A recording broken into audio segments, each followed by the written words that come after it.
বন্ধুরা, এই মালবেরি গাছটা থেকে কিছুদিন আগেই কিন্তু প্রচুর ফল পেয়েছি। আবার দেখুন গাছটাতে নতুন করে ফুল চলে এসেছে। তো যে ডাল থেকে ফুল আসছে আসুক, কিন্তু নতুন করে আবার অনেক ফল পেতে গেলে আমাকে একটা কাজ করতে হবে।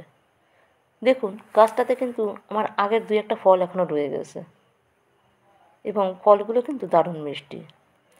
তো আমার এই গাছে আবার নতুন করে ফল ফুল আনতে গেলে যে কাজটি করতে হবে সেটা হলো গাছটাকে হালকা করে প্রুনিং করে দিতে হবে।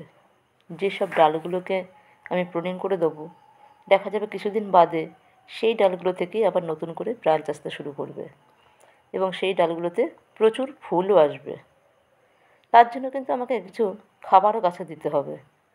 সপ্তাহে একদিন করে খোল পচানো জল দিতে হবে, আর দিতে হবে 15 দিন পর পর একবার 19-19-19 কিংবা 20-20-20 এই সারটি ব্যবহার করতে হবে।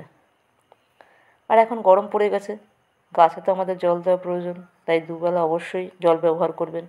কারণ নিয়মিত জল না দিলে কিন্তু গাছের ফুলগুলো দাঁড়াবে না। 15 দিন পর পর একবার অন্তত গাছে কীটনাশক স্প্রে করে দিতে হবে। এইভাবে পরিচর্যা করলে আমরা অবশ্যই মালবেরি গাছ থেকে খুব শিগগিরই প্রচুর ফল পাব। এই গাছে সাধারণত বছরে দুবার ফল অন্তত পাওয়া যায়। সবেদা গাছগুলোতে যেমন গাছে ফল থাকতেই আবার ফল চলে আসে, ফুল চলে আসে, এই গাছটাও ঠিক সেরকমই এক ধরনের গাছ, যে গাছে দেখুন ফল রয়ে গেছে আবার কিন্তু নতুন করে ফল চলে এসছে। আমি এই গাছটিকে নার্সারি থেকে আনার পর দুবার ফল পেয়েছি, তারপরে গাছটিতে আবার ফল চলে আসছে।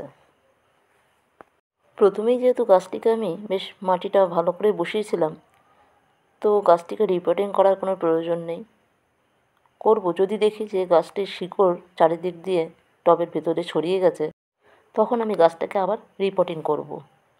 নচেৎ যে গোবর সার ছিল এর মধ্যে, সেই গোবর সারই কিন্তু গাছটি বেশ তরতাজা হয়ে উঠছে এবং যে সারগুলো আমি ব্যবহার করছি সেই সারগুলো আমাকে নিয়মিত ব্যবহার করে যেতে হবে। তো বন্ধুরা, ভিডিওটি শেষ পর্যন্ত দেখার জন্য ধন্যবাদ এবং ভালো লাগলে অবশ্যই লাইক, কমেন্ট এবং সাবস্ক্রাইব করে পাশে থাকবেন।